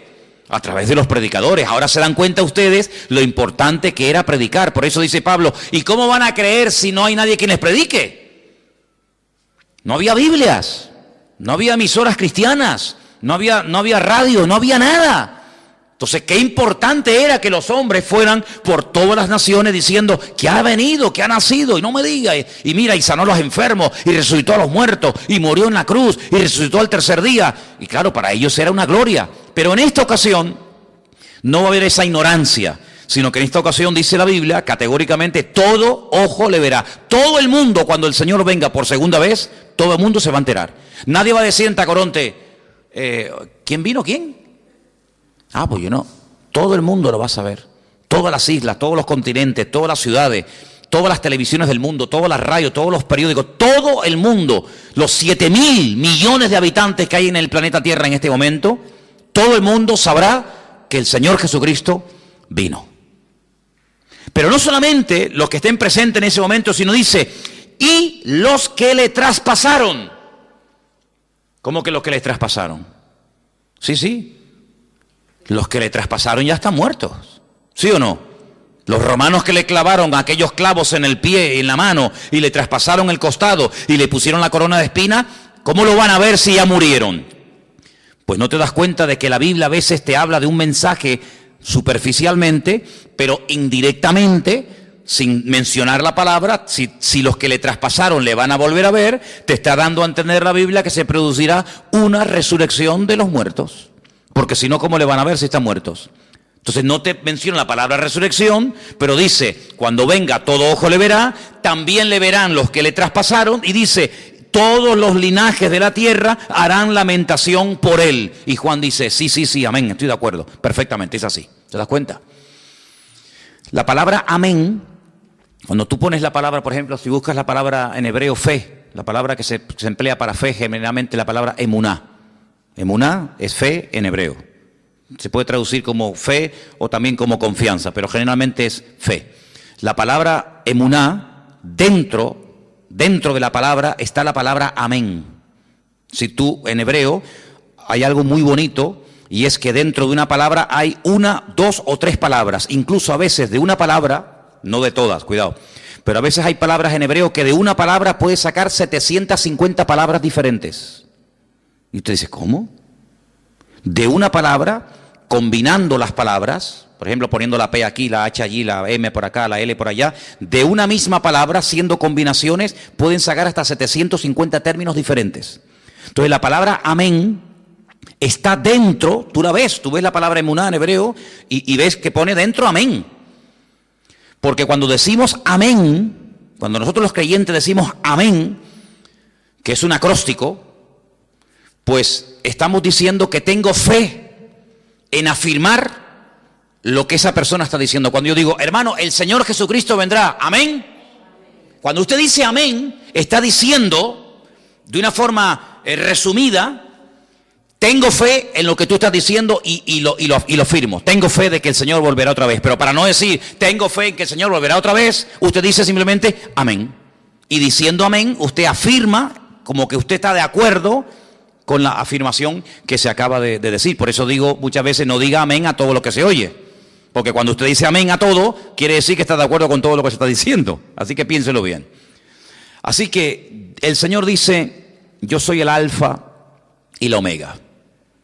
Yo me imagino que todos lo sabrán, pero cuando leía esta mañana el Apocalipsis en la versión hebrea, no dice evidentemente el alfa y el omega, porque el alfa y la omega es la primera y la última letra del alfabeto griego, ¿vale? En nuestro idioma sería la A y la Z. Yo soy la A y la Z. En hebreo yo soy la Aleph y yo soy la Taf, ¿vale? El principio y el fin, dice el Señor, el que es, el que era y el que ha de venir, el Todopoderoso, ¿vale? El Todopoderoso, el eterno Dios. El nombre de Dios lo hemos explicado 1.000.000 de veces. El nombre de Dios es un nombre que no tiene vocales. Es un nombre que solamente tiene consonantes. Son Yod, Hei, Bat, Hei. A menos que usted le ponga vocales a esas letras, no se pueden pronunciar. Porque ¿cómo vamos a pronunciar una palabra si no tiene vocales? Se une la consonante con la vocal y entonces creamos las sílabas y las palabras. Entonces el nombre de Dios es un nombre aparentemente impronunciable porque cuando se escribió originalmente no tenía vocales. Pero si usted ve cómo se escribe el verbo ser y el nombre propio de Dios, que son esas famosas 4 letras que se llama el famoso tetragramatón, dentro del nombre de Dios usted puede ver que está escrito el verbo ser. ¿Por qué? Porque Dios es la existencia. Dios es el que da existencia. Él no depende de nada ni de nadie para existir. Nosotros sí. Si nuestros padres no se hubieran conocido y de esa relación no hubiéramos nacido nosotros, ¿de dónde hubiéramos salido? De ninguna parte. Luego nosotros somos los hijos de nuestros padres y los padres eran los hijos de nuestros abuelos y así sucesivamente. Pero si llegamos a Dios, y la pregunta que yo me hacía antes de aceptar al Señor, que ya lógicamente la tengo clarísima, pero en aquel tiempo me torturaba, era una tortura terrible, ¿de dónde salió Dios? ¿Quién lo creó? ¿Quién lo hizo? Porque en nuestra mente humana todo sale de algo. Este púlpito no apareció aquí, pum, y apareció, sino que este púlpito alguien lo tuvo que hacer. Luego cada vez que vemos algo, nos habla de que hay un diseño y alguien que lo ha hecho. ¿Sí o no? Todo lo que vemos, dice, bueno, este púlpito lo hizo alguien y le dio esta altura y le dio estas medidas. El púlpito no decidió ser de esta forma, podía ser semicircular, podía ser más alargado, más ancho, más alto. Hubo alguien que dijo, no, lo voy a hacer así. Bueno, pues ese alguien lo formó y ese alguien lo diseñó. Y todo lo que vemos a nuestro alrededor, la silla en la que usted está sentado, alguien la diseñó, alguien la hizo. Todo lo que vemos a nuestro alrededor. Pero cuando hablamos de conceptos diferentes a los conceptos, digamos, naturales, y uno llega nada más y nada menos que hablar del Creador, la pregunta ¿quién hizo a Dios? No es una pregunta sabia, no es una pregunta coherente. ¿Por qué? Porque a Dios no lo ha hecho, a Dios no lo ha creado nadie. Porque si lo hubiera creado o lo hubiera parido o lo hubiera hecho alguien, la pregunta es ¿y a ese alguien quién lo hizo? Y volvemos para atrás y hay un momento que se para y decimos, pero bueno, es que Dios es eterno y ahí ya nos perdemos. ¿Por qué? Porque en nuestro concepto limitado y finito, la eternidad es algo que se nos escapa de la mente. Porque vemos que la vida se pasa volando, porque vemos que todo se mide siempre por minutos, por segundos, por días, por años, por siglos, por milenios, por décadas, Y todo lo medimos, ¿verdad? Uy, qué grande está el niño, uy, qué pequeñito, acaba de nacer. ¿De cuánto tiempo estás embarazada? De 8 meses, pues le falta 1, ¿verdad? Y todo siempre lo queremos clasificar y todo lo queremos medir. Pero esas medidas con Dios no sirven. Porque Dios no salió de ninguna parte, sino que todo salió de Él. Porque todo fue creado por Él y para Él. Y cuando nada existía, Él ya existía, porque Él es la existencia en sí mismo. Y dice la Biblia que todo subsiste, si todo se mantiene en su debido orden y nada se va de sitio y todo funciona como tiene que funcionar, porque hay un diseñador y porque hay un creador que diariamente da la orden de que el sol salga por el este y se oculte por el oeste. Pero bueno, eso era antes. No, eso era antes, eso era hoy y eso será siempre. El sol siempre sale por el este y se oculta por el oeste. Pero esa ley, ¿quién la dio? ¿Quién decidió que el sol saliera siempre por el mismo lado y se ocultara por el mismo lado? El creador del sol. El creador del sol. ¿Y quién es el que hace que la Tierra siempre gire en la misma dirección? Y que no diga un día, oye, voy a girar ahora en otra dirección. Todos los planetas giran en las direcciones de las agujas del reloj menos uno. Todos los planetas giran así. Pero hay uno que Dios dice, no, tú al revés, y gira al revés. ¿Quién decide eso? ¿Quién hace que hay unas flores que sean rojas, otras amarillas? ¿Quién hace todo eso? El que las diseñó, el que las creó. No es así por casualidad, sino que hay un diseñador y hay un creador. Y ese Dios es la existencia misma, y por eso en su nombre propio, pues lleva la existencia, el verbo ser. Ahora, ese nombre, cuando leemos, por ejemplo, algunas Biblias sale la palabra Jehová. En otras Biblias sale la palabra Adonai, o Señor. En otras Biblias aparece la palabra Yahvé, ¿no? Muy bien, todo eso está muy bien. Pero el verdadero nombre propio de Dios no tiene vocales, pero se le tuvo que poner vocales para poder pronunciarlo, ¿os dais cuenta? Y ahora, ese Dios creador, ese Dios diseñador, que es uno, Dios es uno, dice la Biblia, ese Dios amó tanto al mundo que dice que salió de él su Hijo unigénito, que al mismo tiempo su Hijo es el mismo. Y uno dice, pero ¿cómo puede haber? Porque si salió el Hijo del Padre, está el Hijo y está el Padre. Pero vamos a ver, ustedes no sois, ¿cuántos sois padres aquí? Muy bien, o madres. Bien. Pero usted es madre y usted es hija al mismo tiempo. ¿Sí o no? Lo que pasa es que a donde yo voy, por ejemplo, cuando voy a la casa de mi madre, allí soy hijo. Pero cuando estoy aquí, aquí soy padre. Y cuando estoy en mi casa soy marido. Y cuando estoy aquí soy pastor. Y tantas cosas al mismo tiempo, sí, no pasa nada. No tengo que dejar de ser hijo para ser padre. Puedo ser hijo y padre al mismo tiempo. Y abuelo, y bisabuelo, abuelo por el camino que llevamos. Pero bueno, se puede ser muchas cosas al mismo tiempo, ¿sí o no? Pues Dios no tiene ese problema. Dios no tiene ese problema. Entonces, su Hijo viene al mundo en forma humana. Claro, tuvo que venir en forma humana. Y por eso necesitó, pues, un estuche, un instrumento humano, como fue su madre. Y entonces, cuando Él viene a este mundo y hace su obra, hace su ministerio, se registra en los evangelios su ministerio, pero hay muchas cosas que el Señor todavía no ha hecho. Hay muchas cosas, muchos cambios, muchas maravillas que tienen que ocurrir en la creación, en la naturaleza, en la raza humana, que no están en los evangelios. ¿Y a quién y dónde le reveló el Señor lo que todavía a Él le queda por hacer? A Juan, en la isla de Patmos, a través del libro del Apocalipsis. Y esa información no era una información codificada, No sé cuántos de ustedes se acuerdan que antes el Canal Plus estaba codificado. ¿Se acuerdan? Y si no tenías el descodificador, pues no veías la película o el partido de fútbol. Te hacía falta un aparato para descodificar una señal que tú en abierto no tenías. Bien, el libro del Apocalipsis no es un libro codificado, de tal manera que tú lo lees y dices, yo no entiendo nada. No, un momento.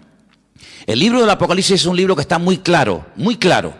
El problema es que el lenguaje que Juan utiliza no es un lenguaje popular, no es un lenguaje que usamos cotidianamente, es un lenguaje alegórico, es un lenguaje de animales, de números y de colores, que si usted no está familiarizado con eso, usted no se va a enterar evidentemente de nada. Pero no porque el Apocalipsis sea el libro más difícil de la Biblia.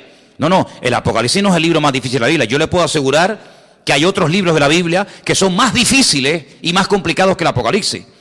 Porque el Apocalipsis, lo bueno que tiene, que al ser el último, ¿Me explico? Al ser el último en el canon, en la lista, toma elementos de otros libros que si usted los ha leído y los conoce, cuando llegues al Apocalipsis, ahora sé lo que es el dragón, ahora sé lo que es el caballo, ahora sé lo que es el león, ahora sé lo que es el oso. ¿Pero cómo lo sé? Porque he ido pasando por 65 libros que le preceden. Entonces, hermano, cuando usted hace todo el recorrido, claro, yo a nadie le aconsejo que se compre una Biblia por primera vez y se meta a leer el libro de Apocalipsis, porque puede tener pesadillas. Porque el pobrecito dice, madre mía, ¿y esto es la Biblia? Un dragón que sale corriendo detrás de una mujer, ¿verdad? Que echa fuego por la boca, el otro que 7 cuernos en la cabeza, dice, madre mía, ¿cómo está esta gente, no? ¿Verdad?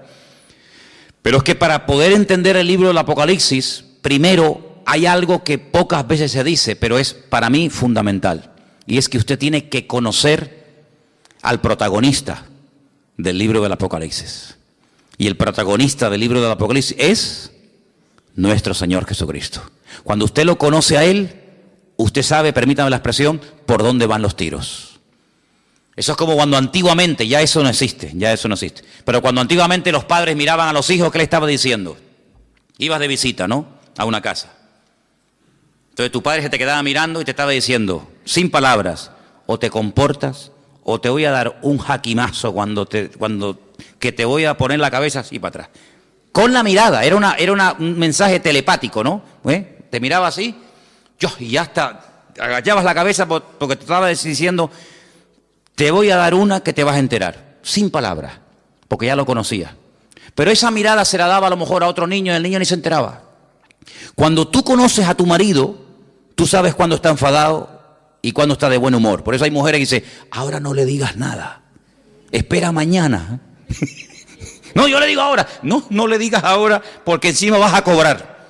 Espérate a mañana, que ya verás como mañana es otro ser humano. En la Biblia hay momentos en los que si usted no conoce al autor, usted no se va a enterar del espíritu, de la actitud, de por qué el Señor dijo eso. Y esto que le estoy diciendo no es broma, porque dice la Biblia que cuando Pedro estaba afuera con los romanos calentándose en el fuego, ¿se acuerdan? Que llegó aquella chica y le dijo, mira, acá hay otro, acá hay otro, este es uno de ellos. Y él decía, no, yo no soy de ellos. Lea usted en la Biblia, y hay un momento en el que dice que la mirada de Cristo se cruzó con la de Pedro. Cristo dice así. Tú estás diciendo, no, yo no le conozco, y Cristo dice así. Y se le quedó mirando, y dice la Biblia, lea esto, léalo, es tremendo. Dice, y saliendo lloró amargamente. ¿Qué mirada le habrá lanzado el Señor, eh? No, yo no le conozco, yo no sé quién es, yo no quiero saber nada de ese hombre. Diciendo, ay, Pedro, que tú no me conoces a mí, Pedro. ¿Pero qué estás diciendo, criatura? Lo rompió, ya con la mirada dijo, madre mía, lo que estoy así, salió corriendo y se echó a llorar porque no pudo aguantar aquello, una mirada que lo rompió, ¿verdad? Que lo rompió. Entonces, cuando uno va al libro de Apocalipsis, uno puede leer comentarios y puede preguntar a este y al pastor tal, y puede leer, pero si tú no conoces al autor, el libro te va a sonar a chino. Y que yo sepa aquí, nadie sabe hablar chino. Pero cuando tú conoces al autor, tú captas y lo ves al Señor por todas partes. Porque te vuelvo a repetir, el objetivo del Apocalipsis no es levantar y el protagonista, el anticristo, el falso. No. El protagonista del libro del Apocalipsis es el Señor Jesucristo. Y todo lo que pasa, todo lo que ocurre, las tragedias, los terremotos, las catástrofes, las guerras y esto y aquello, todo siempre apunta a un objetivo, y es que el hombre reconozca que el Señor Jesucristo viene pronto. Te habla de una manera, te habla de otra forma, te habla por aquí, te habla por allá, para que el hombre entre en razón y para que el hombre entienda que no puede hacer con su vida lo que le da la gana, para que el hombre entienda que no es dueño de sus actos. Cuando nosotros creemos que somos dueños de nuestros actos, nos estamos proclamando como si fuéramos dioses. Yo hago lo que me da la gana. A mí nadie me tiene que decir nada. Es como si tú fueras Dios, porque a Dios nadie le tiene que decir nada. Pero cuando tú actúas así, estás actuando como si tú fueras Dios. A mí nadie me tiene que decir nada. Pero ¿cómo que nadie nos tiene que decir nada? Claro que nos tienen que decir muchas cosas. Entonces, en el libro del Apocalipsis, Juan, a un viejito de 100 años, que lleva 70 años predicando el Evangelio, le dice: Juan, escribe, ponte a escribir lo que vas a ver, lo que ya has visto y lo que te voy a contar. Y entonces él empieza a escribir y a escribir y a escribir cosas tremendas, tremendas. Pero fíjate lo que dice, por ejemplo, en el versículo 10, cuando el Señor le dice a Juan que escriba, hay una cosa muy importante que tenemos que tener en cuenta, y es cómo estaba, con qué actitud estaba Juan. Dice el versículo 10, yo estaba en el Espíritu en el día del Señor, y oí detrás de mí una gran voz, como de trompeta. Juan no estaba despistado, Juan no estaba quejándose, Juan no estaba con una mala actitud, sino Juan dice que estaba en el Espíritu. Y eso es muy importante. ¿Cuántas veces me habéis oído a mí decir que la actitud marca la diferencia? ¿Sí o no? Es muy importante. Estar centrado, estar pendiente. No, mira, ahora no me hables, que ahora estoy pendiente de la palabra. No, ahora no quiero saber nada. El móvil, ¿para qué quiero yo un móvil ahora? No me hace falta el móvil para nada. Ahora me está hablando el Señor, estoy con su palabra. Él estaba en el Espíritu. ¿Tenía motivos para quejarse? Hombre, humanamente hablando, sí.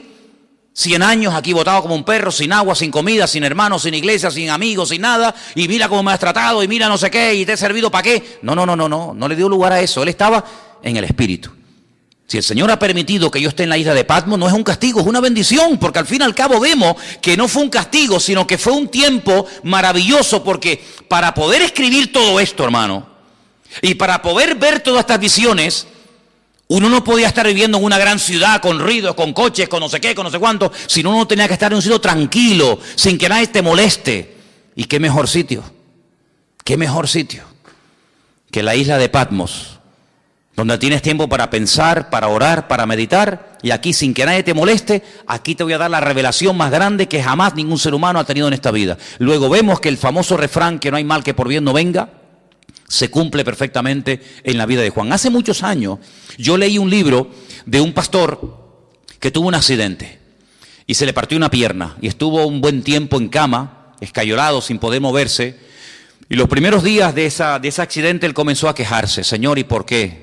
Tenía que predicar en esta iglesia, me habían invitado a viajar a no sé qué sitio, me habían invitado a no sé qué, y ahora no puedo tal, y empezó a quejarse hasta que pasaron los días y le dijo: Señor, si tú has permitido que yo esté aquí parado sin hacer nada, ¿qué propósito tienes tú, Señor? Y ese hombre escribió un libro con su testimonio, con sus experiencias, y cuenta él que fue un libro que bendijo a muchísimas personas.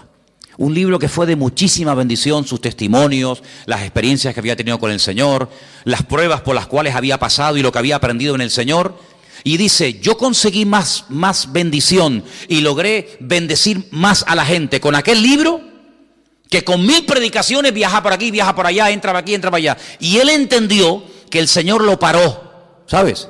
Él entendió que el Señor permitió aquel accidente para que durante un tiempito tranquilo pudiera escribir un libro que después sería de tremenda bendición para muchísima gente que lo leyó. Entonces hay momentos en la vida que nos puede pasar algo que decimos: ¿y por qué? ¿Y por qué, Señor? ¿Y por qué tal? ¿Y por qué esto? ¿Y por qué el marido? ¿Y por qué el niño? ¿Y por qué no me dieron el trabajo que me habían prometido? ¿Y por qué no sé qué? ¿Por qué? ¿Y por qué? ¿Y por qué? Y hace muchos años, yo era recién convertido, vino a Las Palmas a predicar una señora que dice ella, en aquellos años, que era la capellana de una de las cárceles más peligrosas de los Estados Unidos, la cárcel de Sing Sing. Y esta mujer empezó a predicar, y yo te puedo asegurar que no todo, pero por lo menos la mitad del mensaje me lo aprendí de memoria. Y todavía lo tengo aquí. Y ella empezó diciendo: hay una pregunta que si nosotros nos la hacemos podemos volvernos locos. Y es una pregunta, y la pregunta es ¿por qué? Y sobre esa pregunta ella basó su mensaje. Y a mí se me quedó tan grabado aquello. Y ella hablaba acerca de lo peligroso que es cuando nos pasa algo en la vida, entrar a pelearnos con Dios. ¿Y por qué no sé qué? ¿Y por qué no sé cuándo? ¿Y por qué? Yo creo que nosotros ahora que hemos ya comenzado un poquito a levantar vuelo y a entender y a conocer un poquito más al Señor, vamos a cambiar la pregunta. Vamos a dejar el por qué. ¿Por qué? Dios lo sabe. Vamos a preguntarle otra pregunta al Señor.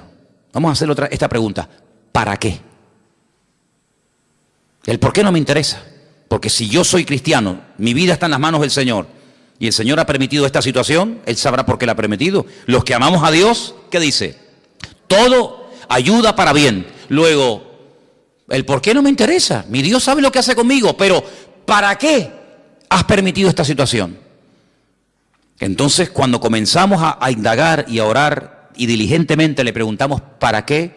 El Señor nos va a dar muchas respuestas. ¿Para qué me has traído a Patmos? ¿Para morirme de hambre? No te vas a morir, porque ¿quién te trajo a Patmos? ¿Los romanos o lo permití yo? ¿No se acuerdan ustedes un día en la cárcel en Israel que estaba Pablo? Y dice la Biblia que el Señor se le presentó y le dijo, Pablo, escucha bien, tú has dado testimonio de mí aquí en este país. En todo Israel te conocen, todas las sinagogas del país te han oído. Eres un rabino famoso, eres uno de los mejores discípulos de un tal Gamaliel, hijo de Gilel, uno de los mejores rabinos de toda la historia. Pero ahora es tiempo de que salgas de tu tierra y te vayas a Roma. Y quiero que allí en Roma prediques mi palabra. Pero si estoy preso y tú me dices que me vaya a Roma, ¿cómo me voy a ir si no me van a dejar salir? Estoy encadenado. Pero Pablo, escucha una cosa, tú eres ciudadano romano, no te olvides. Y mañana cuando te saquen y te hagan el juicio, cuando te vayan a interrogar, tú vas a decir que tú como ciudadano romano, tú tienes el derecho que no todo el mundo tiene de apelar al César. Es decir, yo quiero que me juzgue, que mi juez sea el mismísimo César. Tú lo puedes pedir porque tú eres ciudadano romano. Entonces cuando él sale de la cárcel por la mañana, lo van a interrogar. Un momentito, quiero decir algo. ¿Qué quiere decir usted? Yo apelo al César. Quiero que el César sea mi juez. Claro, este que es un juez inferior dice, pues entonces si usted ha apelado al César, no te preocupes que usted irá al César. Llévenselo. Lo montan en un barco. ¿Quién? Los romanos. Y lo llevan a Roma. No fue por el camino y porque me llevan a Roma. No, porque el Señor quiere llevarme a Roma, pero como yo no estoy libre ahora, que me puedo comprar el pasaje, ir a donde quiera, pero le doy la vuelta a la tortilla. Y en vez de utilizar mi libertad, uso mi, entre comillas, encarcelamiento, pero ahora ellos me van a pagar el pasaje. No me voy a pagar ni el pasaje.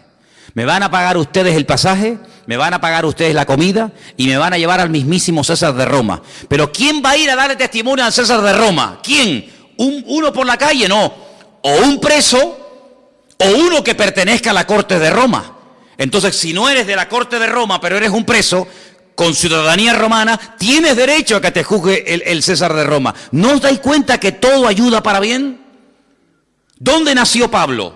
En Tarso. ¿Qué era Tarso? Una pequeña colonia romana. Y dice que las personas que estaban allí, a través de su padre, él obtuvo la ciudadanía romana. ¿Quién sabe si en algún momento Pablo, como judío fanático que era en aquel momento, habrá dicho, ¿y yo para qué quiero la ciudadanía romana? ¿Yo para qué quiero ser romano? Ahora no lo entiendes. Estos asquerosos romanos, este imperialismo que ha venido aquí a dominar nuestra tierra. Sí, pero estos, el día de mañana van a ser el instrumento que Dios va a utilizar para llevarte nada más y nada menos que a Roma, al hombre más poderoso de la tierra. Y allí fue. Entonces no nos damos cuenta de que la vida es como un gran puzzle, como un gran rompecabezas, donde tú miras para atrás y dices, ahora entiendo aquello y esto y lo otro, y por qué se conoció este, y por qué pasó esto. Y entonces si tú te dejas llevar por el Señor, te vas a dar cuenta de que Juan lo llevaron los romanos, pero porque en el fondo el Señor quería que Juan estuviera en la isla de Patmos y allí tranquilito, sin que nadie te moleste, vas a recibir la revelación más grande que jamás has recibido en tu vida. Pero escucha bien esto, hermano, porque vamos terminando, para no alargarme demasiado. Antes de darte revelación para otros y antes de darte mensaje para iglesias y para pastores y para otras personas, el primero que tiene que recibir el mensaje eres tú. Porque la tendencia de que siempre tenemos algo que decirle a fulano o a mengano, yo no digo que esté mal, pero el primero que se tiene que aplicar el mensaje es el que lo da. Luego, yo te voy a dar mensaje para la iglesia de Éfeso, mensaje para la iglesia de Tiatira, mensaje para la iglesia de la Odisea, etcétera, etcétera. Pero el primero que tiene que verme a mí eres tú. Porque si tú le dices a los demás qué hacer, pero tú no lo haces, entonces no estás viviendo el mensaje. Y eso es algo que tenemos que tener muy claro en la vida. Primeramente, aplicarnos la palabra. Primeramente conocer nosotros al Señor para después tener autoridad para decirle a otras personas que conozcan al Señor. ¿Qué Señor quieres que conozcas si ni siquiera tú lo conoces? Tengan fe en el Señor, pero tú estás viviendo con fe. Por eso, hermanos, las experiencias que pasamos en la vida nos están capacitando. ¿Para qué?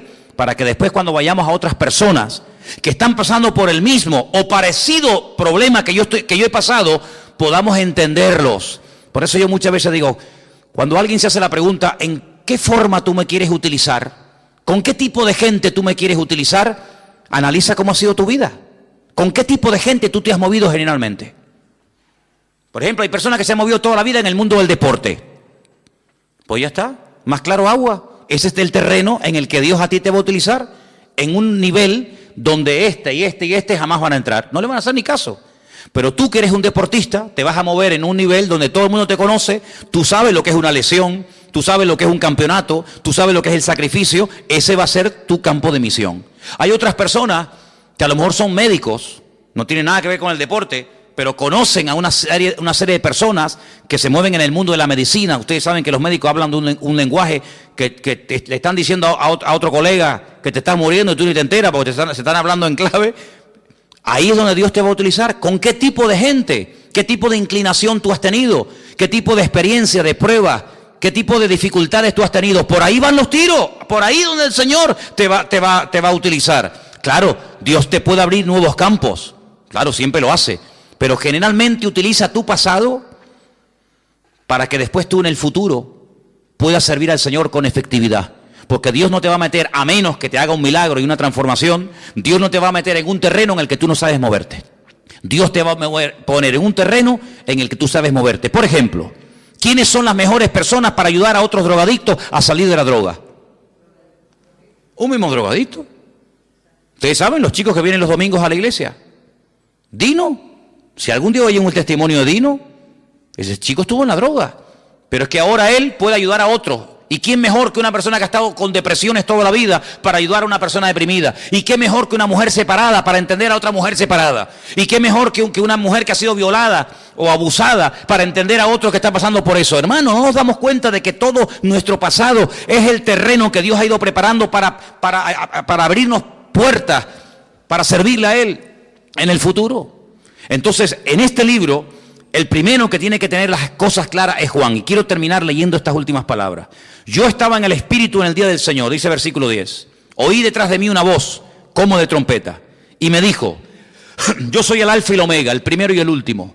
Escribe en un libro lo que ves, envíalo a las 7 iglesias que están en Asia. Y ahora las menciona. Éfeso, Esmirna, Pérgamo, Tiatira, Sardis, Filadelfia, la Odisea. Las 7 iglesias. En su momento hablaremos de ellas. ¿Por qué estas 7 y no otras? Todo tiene una razón de ser. Pero le dijo, escribe.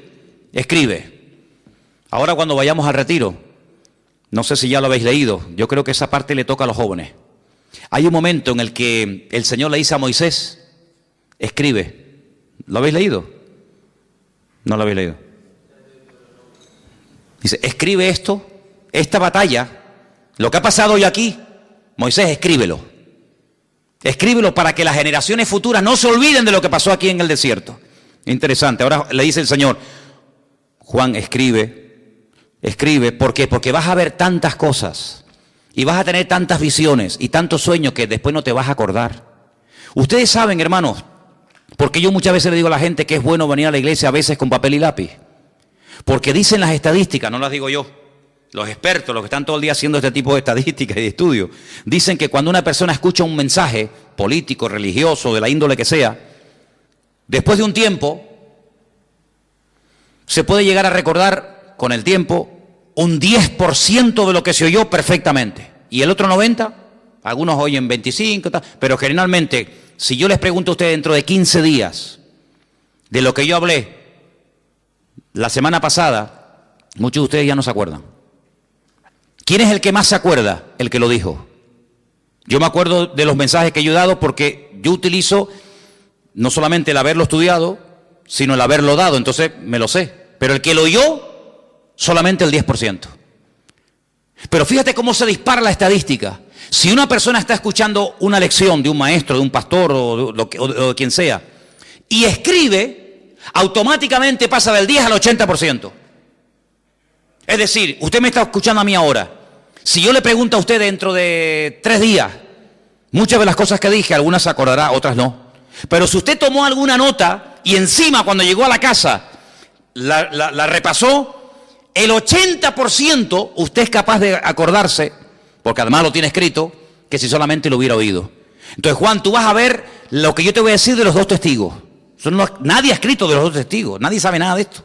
Yo te voy a hablar de los 144.000 sellados.